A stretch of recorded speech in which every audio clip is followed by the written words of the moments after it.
I got invited to play Apex Legends Season 11 early. Thanks to EA for the opportunity. I captured some gameplay to share and have some exclusive first-hand experience and insight on the new map coming called Stormpoint. The map is beautiful. It's set in the oceans of planet Gaia, and there are 5 new gameplay mechanics coming with this map. Some that have been hinted in the trailer and or the blog post, although I feel like I can expand on some of those points. And I have some insider info to share from the early access developer presentation, like what the future of this map has in store for it.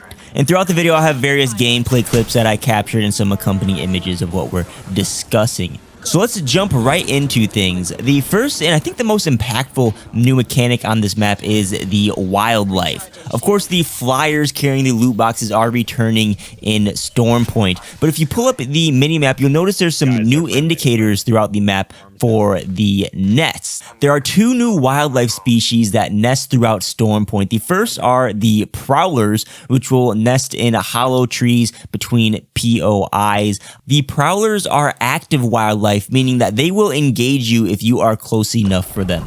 Yes, that does mean even if you are in a firefight, if you're close enough to one of the nests. Unfortunately, most of my good gameplay from this event is unusable because I had the wrong recording settings, so apologies for the lack of gameplay. But one of those clips that I lost was a win where the final gunfight happened in a nest and I got downed by a Prowler mid-gunfight. Luckily, my teammates were able to clean up the other squad, but it just ran up right behind me and finished me off. So you will have to be aware of the Prowlers. The second species are the spiders, and these are passive wildlife. They spawn from eggs, but you can run by these eggs unharmed. The only way the eggs will hatch and these spiders will attack you is if you destroy them yourselves. And these spiders will do melee attacks, and they can also shoot webs from range.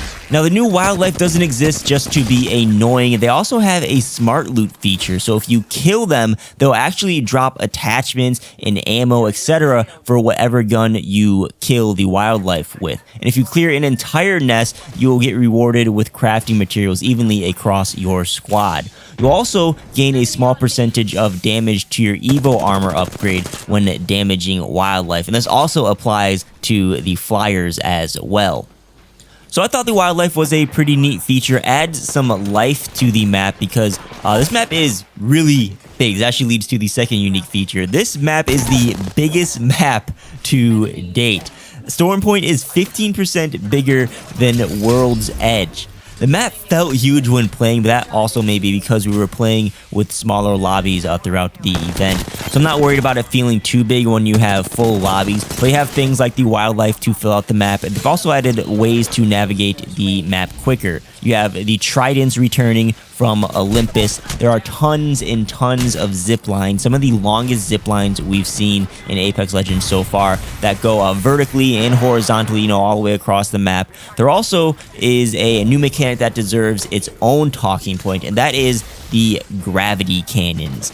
The gravity cannons are a new, I should call it like a fast travel method in Stormpoint, and they are replacing the redeploy balloons. There is one redeploy balloon on the map, and we'll talk about that in a second. But other than that, the gravity cannons are your only way to, travel quickly across the map. What's different about the gravity cannons is that they send you in a predetermined direction. You'll run into them, they launch you, and then it pretty much just sends you flying to the other cannon on the receiving end. You won't be able to travel wherever you want with the gravity cannons like you can with the redeploy balloons.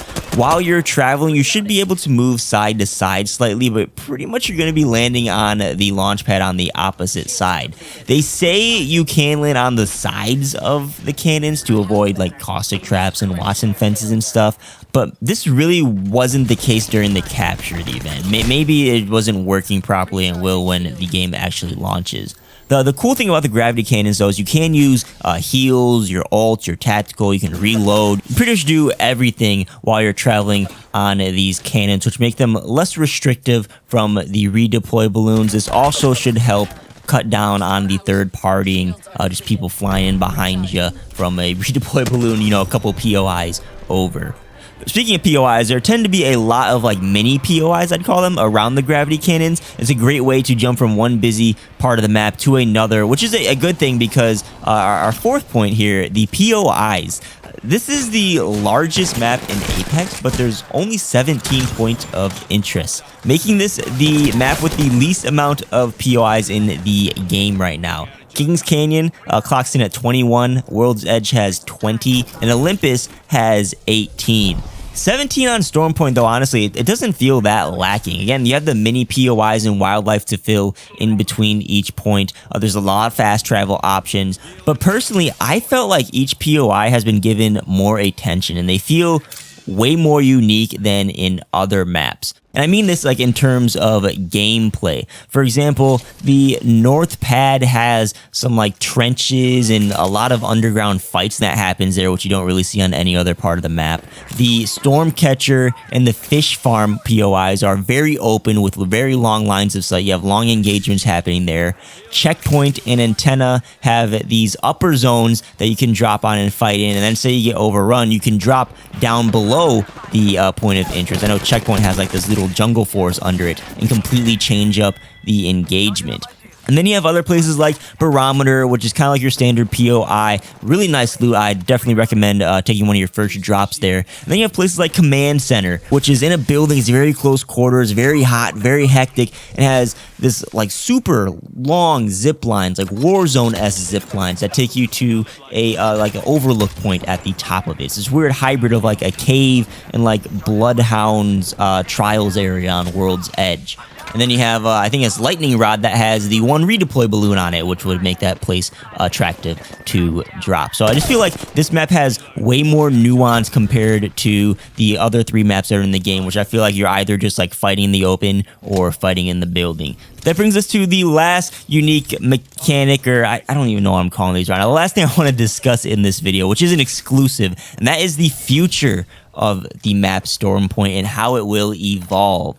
Storm Point will likely have a different fate than the other maps. At this point in time in Apex, each map gets like updated over time with like new POI, etc. It's a meme at this point that they all just get destroyed. Kings Canyon was your standard map, and it gets destroyed multiple times. World Edge was this beautiful, luscious place, and it gets destroyed, and there's lava everywhere. Olympus was this clean, beautiful map, and it gets destroyed by an alien ship, and you have alien planets going all over the place.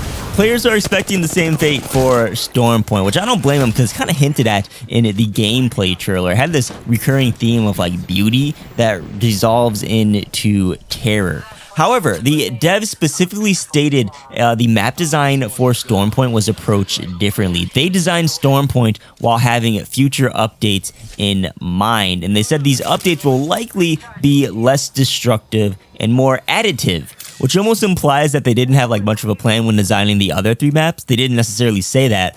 But it'll be interesting to see how Storm Point unfolds. Hopefully we won't be seeing a giant meteor come down and destroy this beautiful map, and we'll see like the IMC revisit the map and make some expansions, or maybe like a Crash Titan comes down and adds this Titan yard or something. I think that would be pretty cool. But Season 11, Escape, drops November 2nd. We're getting the new map, a new weapon, a new legend, which you've seen gameplay in this video, and some interesting weapon and legend rebalancing, including new care package weapons. What are you most excited for with Season 11? Let me know down below in the comments. If you enjoyed this video, please tap that like button before you take off and consider subscribing to the channel. I primarily post Call of Duty on this channel, but I may be posting some more Apex when Season 11 drops. And if you'd like to help support the channel directly, there are some links down below at the bottom of the description that you can also check out. Thanks for watching. I'll catch you on the next one. Peace.